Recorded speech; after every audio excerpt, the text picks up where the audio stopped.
안녕하세요. 뮤지컬 평론가 원종원입니다. 오늘 곰뜨미의 새로운 식구가 오셨는데요. 직접 소개해 주시죠. 안녕하세요. 미스코리아 정다혜입니다. 한국의 미를 뽐내듯 알면 할수록 빠져드는 뮤지컬의 매력을 여러분들께 소개해 드리도록 하겠습니다. 네, 환영합니다. 다혜 씨 평소에 뮤지컬 즐겨보세요? 제가 사실 피아노를 전공해서 뮤지컬보다는 음악회를 더 자주 보긴 하는데요. 그래도 시간 날 때마다 뮤지컬 무대를 자주 찾아보곤 있어요. 다른 어떤 무대보다 뮤지컬의 매력은 관객이 뮤지컬 배우의 눈빛 하나하나를 직접 볼 수 있다는 점인 것 같아요. 네, 곰뜨미 함께하는 시간 동안 뮤지컬의 매력 더 많이 느낄 수 있을 거라고 확신합니다. 다혜 씨와 함께하는 뜨거운 시선, 첫 번째로 소개할 뮤지컬 작품은요, 닥터 지바고입니다. 달빛 걸린 자작나무들 사이로 작은 새처럼 숨어버린 소녀여, 어두운 밤 깊은 숲속 눈밭에 검은 그림자, 불안한 바람 속에서 난 그녀를 느끼네. 막이 내리고 빈 극장 가득 정적이 흘러도 떠나지 못한 관객처럼 날 사로잡아버린 그 얼굴, 그 눈빛.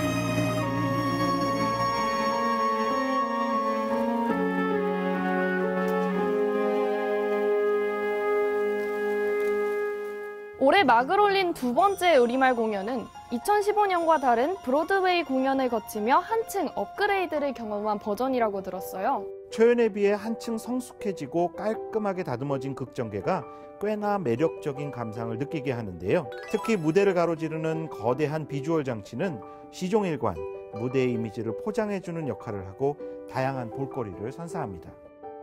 최근 국내에 소개됐던 러시아 뮤지컬 안나 카레니나와도 엇비슷한 부분이 있나요? 크고 거대한 LED 장치가 무대가 지닌 공간적이고 시간적인 제한을 영상을 통해 효과적으로 극복해내는 부분은 이야기의 확장성을 보다 넓혀 재미를 한층 배가시킵니다. 난 유리한 레비스 지바고, 수치의 유산 남기지 않아. 남자의 이름은 자신이 만들지. 뛰는 심장 소리 침묵하게 하니 가족을 위해 난 맹세를 하리라. 나 결코 거짓은 없으리. 운명을 향해서 가겠어.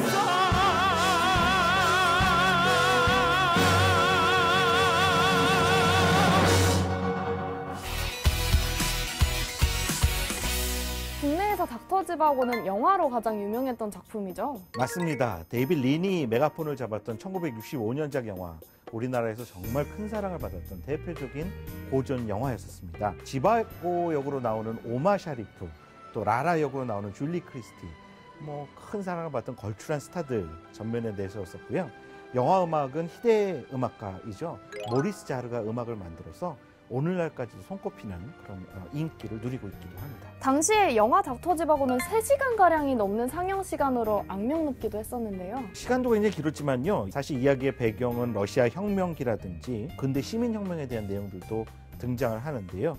뮤지컬이나 영화에서는 사실 로맨틱한 정서로만 접근을 하고 있죠. 그래서 비판의 대상이 되기도 했었습니다. 하지만 이 작품이 갖고 있는 그런 신파적인 장점들, 전 세계에 있는 관객들에게 크게 어필을 했고요.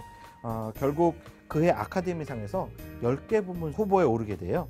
예술상, 촬영상, 각색상, 의상상, 주제가상 등 5개의 상을 거머쥐는 기염을 토하기도 했습니다. 소설 닥터 지바고, 영화 닥터 지바고 중에 어떤 이야기가 원조 이야기인가요? 처음 시작은 소설이 시작이었었습니다. 1957년에 이탈리아에서 발간이 됐던 출판물이 바로 이 이야기의 처음 시조였다라고 말씀드릴 수 있는데요. 작가인 보리스 파스테르나크, 자기의 자전적인 체험을 바탕으로 이 책을 썼다라는 후문도 있습니다. 재밌는 거는요, 작가가 러시아 사람인데 이 책이 출간된 거는 이탈리아였다는 사실인데요. 왜냐하면 러시아에서는 이 작품 안에 담겨 있는 이 작가의 시각 그리고 시민혁명에 대한 해석이 조금 불손하다라는 평가를 받았기 때문에 금지를 당했던 탓이 배경이 됐습니다. 그럼에도 불구하고 이 작품 문학성이나 작품성을 인정을 받게 됐고요. 작가는 그래서 노벨 문학상을 수상하게 되는 큰 영광을 누리기도 했죠. 잡으려 하면 달아나지만 한순간 행복은 다가와 눈을 떠보니 그대 내 품에 항상 여기 있던 것처럼 놀랍지만 당연한 건 내 앞에 그대 얼굴 기적처럼 사랑은 날 찾았네.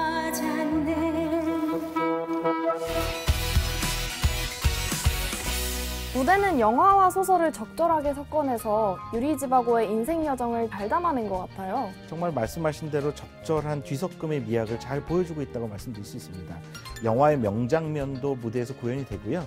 영화에 나오지 않았던 소설만의 매력도 그대로 표현이 돼서 작품 보는 재미, 이야기 따라가는 재미가 정말 쏠쏠한 뮤지컬 작품입니다. 뮤지컬의 재미를 놓치지 않게 하는 것은 뮤지컬 배우들의 연기력이죠. 초연보다 한층 깊어지고 공감하게 되는 배우들의 모습에 저절로 고개가 끄덕여지더라고요. 네, 아마 초연 배우들이 대거 이번 앙코르 무대에도 함께 하고 있기 때문에 이야기 깊이를 더하는 데 조금 더 장점이 있지 않았을까라는 생각도 갖게 되는데요. 특히 영화의 감동을 기억하는 중장년층이라고 한다면 그 영상에서의 재미가 무대에서 배우들에 의해서 라이브로 다시 구현되는 묘미가 정말 독특하다, 특별하다 이런 느낌도 받으실 것이라는 예상할 수 있습니다.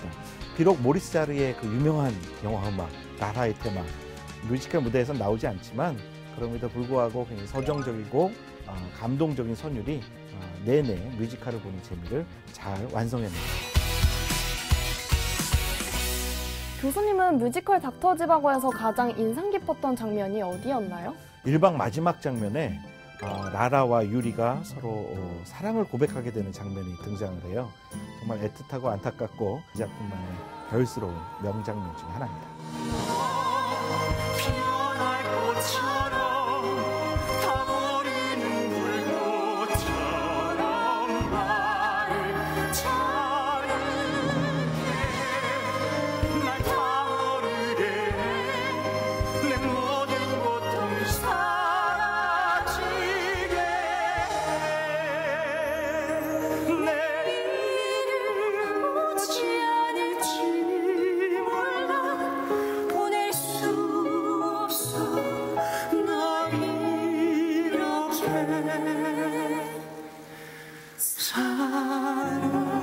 사랑해 더는 숨길 수 없지만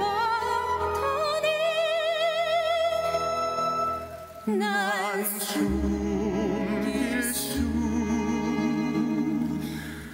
없어.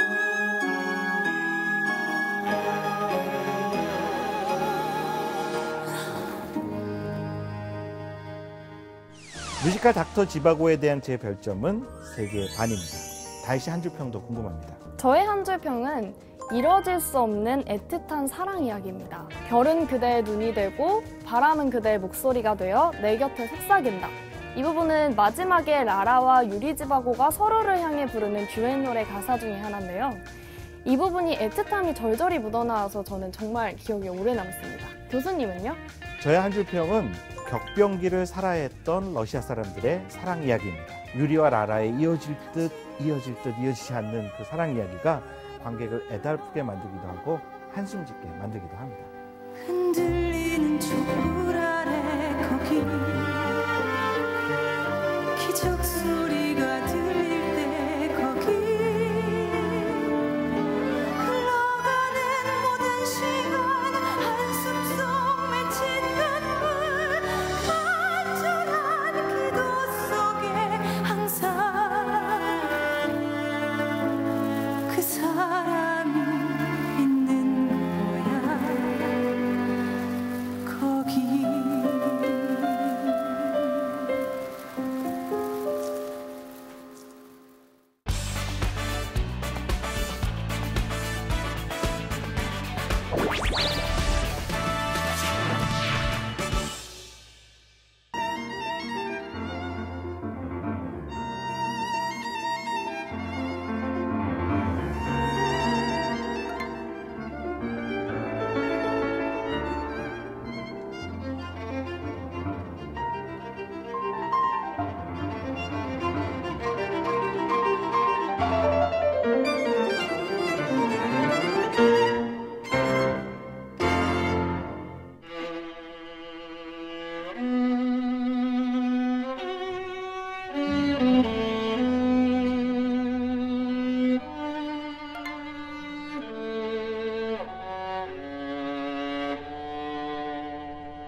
만나는 공연 정연주의 뜨거운 인터뷰. 오늘은요, 핫한 클래식 연주자 네 분과 함께 이야기 나눠보겠습니다. 마이 스토리 위드 와이즈 발레단을 준비하고 계신 네 분의 연주자와 함께 할게요. 안녕하세요. 반갑습니다. 반갑습니다. 예.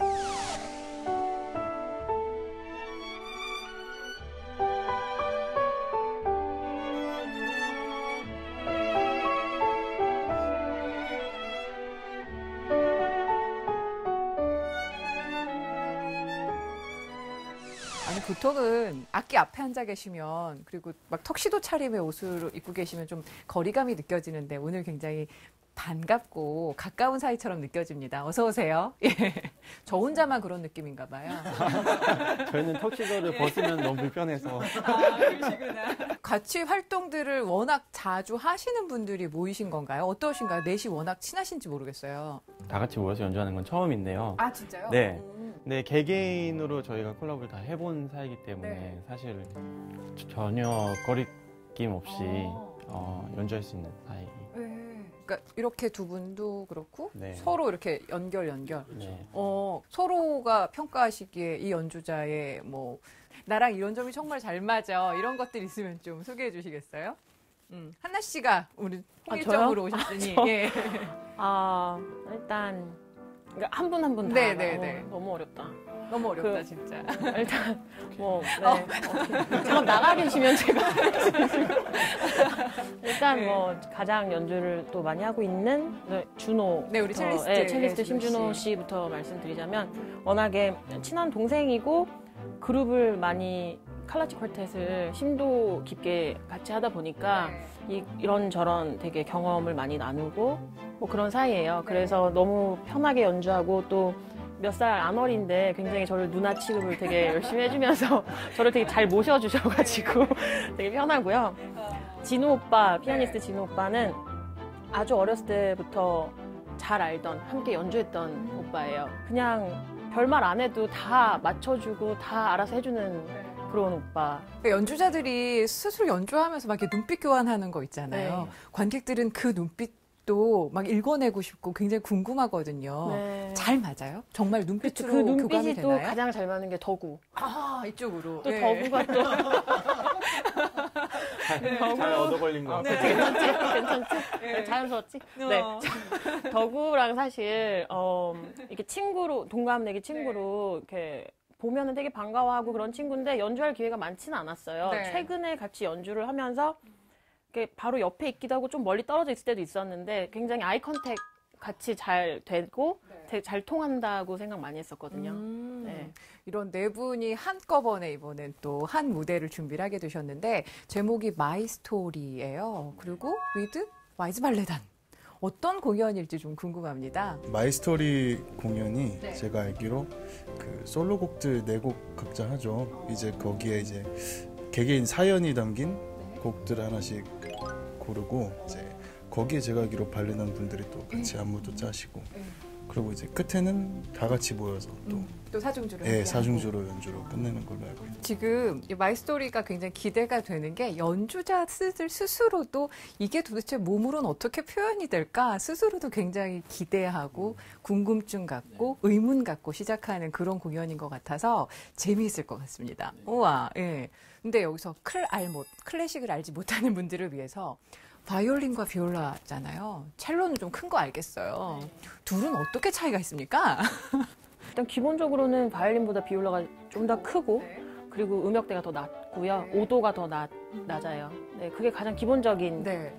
다른 점이고 들어보시면 또 다른 점을 많이 느끼실 거예요. 조금 더 좀 뭐라 해야 될까 맑고 바이올린이 조금 더 높은 소리에서 화려함이 있다면 비올라는 조금 더 따뜻하다고 해야 되나? 좀 편안함. 감성적인. 응, 조금 더 그런 것 같아요.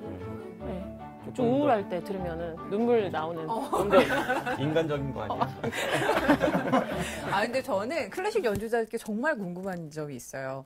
다들 어렸을 때 어떤 재능을 보여서 그 악기를 시작하는 경우도 있지만 이것저것 악기를 처음에 뭐 피아노도 시작했다가 바이올린도 시작했다가 그러는데 어느 순간 이 악기가 내 거다. 내가 이 길을 가야겠다라는 딱 선택을 할 수 있는 어떤 좀 그런 변곡점이 되는 게 있나요? 현악기를 좋아했어서 바이올린을 이제 했었는데 처음 연주하는데 무대 서잖아요.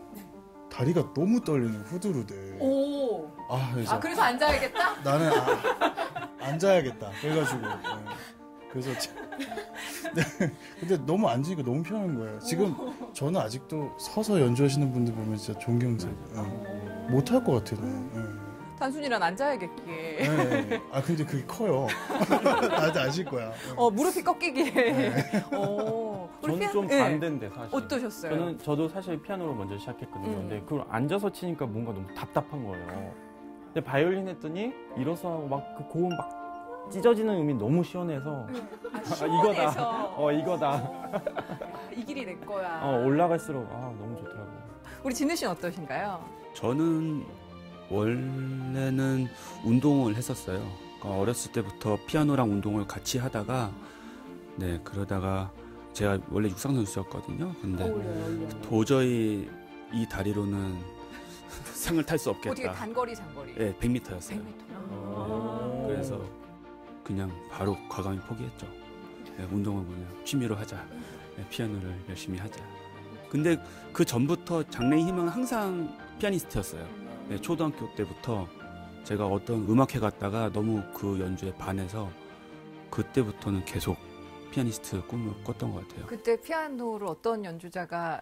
그때 부닌이라고 스타니슬라브 부닌이라고 그 당시 쇼팽 콩쿠르 우승자였거든요. 그때 이제 세종문화회관에서 독주회를 했었는데 그 연주를 보러 왔다가 완전 이제 반한 거죠. 그래서 역시 그냥 저희처럼 띵띵거리는 그냥 이런 분들과는 좀 다르네요. 연주자의 길을 걸으시는 분들은. 근데 잤어요. 연주 내내 자다가 너무 푹 자서 너무 푹 잤는데 엄마가 전혀 기억이 안 나고 앵콜곡밖에 기억이 안 나요. 근데 그 앵콜곡의 즉흥완성곡.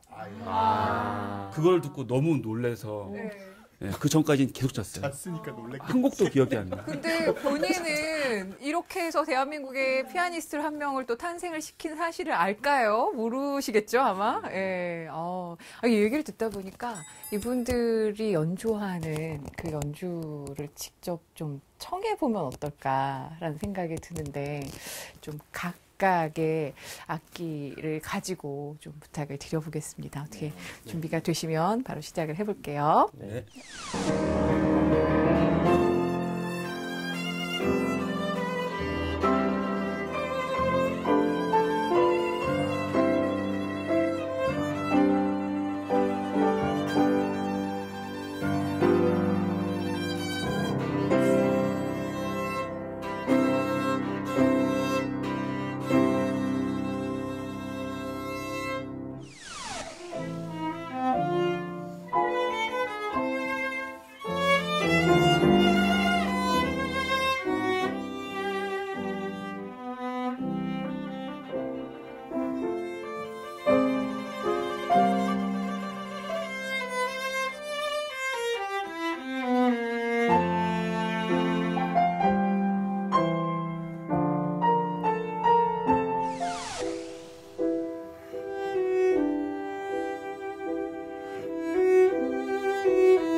브라보. 너무 잘해. 땀나. 이렇게 네 분한테 정말 각자 맞게 주어주고 이 짧은 시간 동안 너의 연주를 들려줘. 이게 정말 저희가 만극한 그런 요구였는데 잘 들어주셔서 감사하고요. 덕분에 귀가 호강하는 이 곰뜨미가 아니었나 싶습니다. 오늘 마이 스토리 with 와이즈 발레단이라는 공연으로 네 분 만나뵙게 됐지만 또 다른 기회에 또 다른 연주를 가지고 또 이야기 나눌 수 있었으면 좋겠습니다. 오늘 이렇게 함께해 주셔서 감사하고요. 보러 갈게요. 꼭 와주세요. 네, 알겠습니다. 고맙습니다. 감사합니다.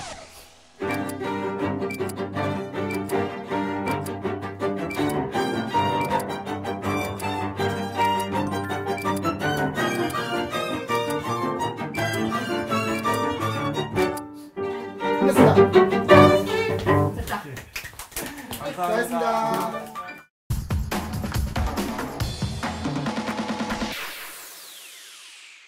1924년 7월 21일 레오폴드와 로베 공판 오늘 열려! 시카고는 사형을 요구한다! 전례 없는 여론의 분노, 펄펄 끓는 용암! 주검사로부터 들어오는 인플루엔서를 맡은 굶주린 호랑이처럼 날이 선체 법정을 서성인다! 반면 변호인 클라렌스 대로는 유명세를 타고 있는 의뢰인들과 여유롭고 평화로운 대화를 나누고 있었다. 법정 온도 37도에 육박! 로비 말한다!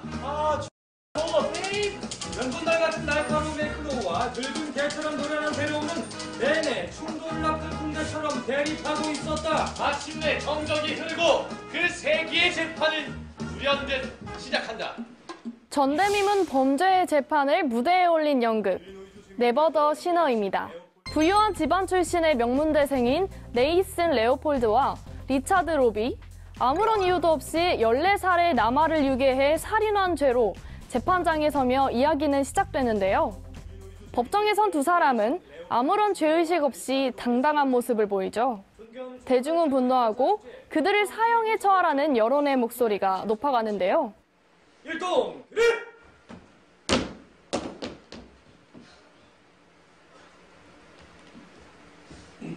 그들의 변호를 맡은 인권 변호사 데로우는 죄는 미워하되 사람은 미워하지 말자며 그들의 생존권을 지키기 위해 노력하죠. 존경하는 재판장님, 저는 제 의뢰인들의 정신 상태에 대한 증언을 제시할 것입니다. 그것은 이들의 행동을 정당화하려는 게 아니고 이들의 행동을 설명하려는 것입니다.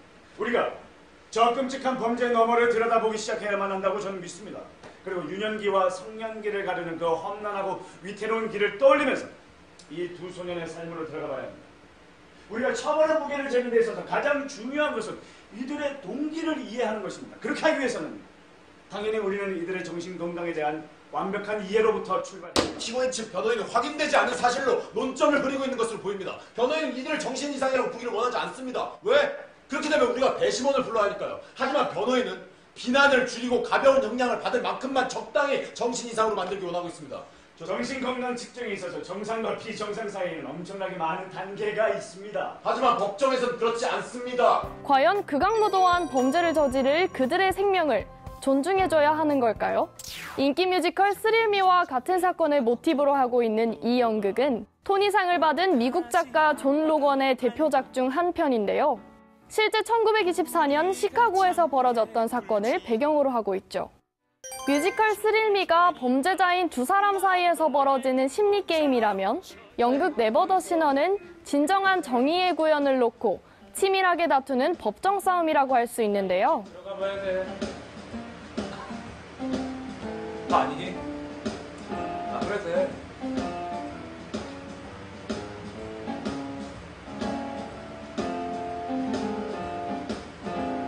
좋아. 에이스. 베이브라 불러. 베이브. 죄는 미워하되 사람은 미워하지 말라. 여러분이라면 어떤 판결을 내리시겠나요? 판결 종신형. 법과 정의에 대해 다시 한번 생각하게 되는 연극 네버 더 시너는 오는 4월 15일까지 DCF 대명문화공장에서 관람하실 수 있습니다. 메마른 감성을 촉촉하게 적셔줄 2주의 추천작입니다.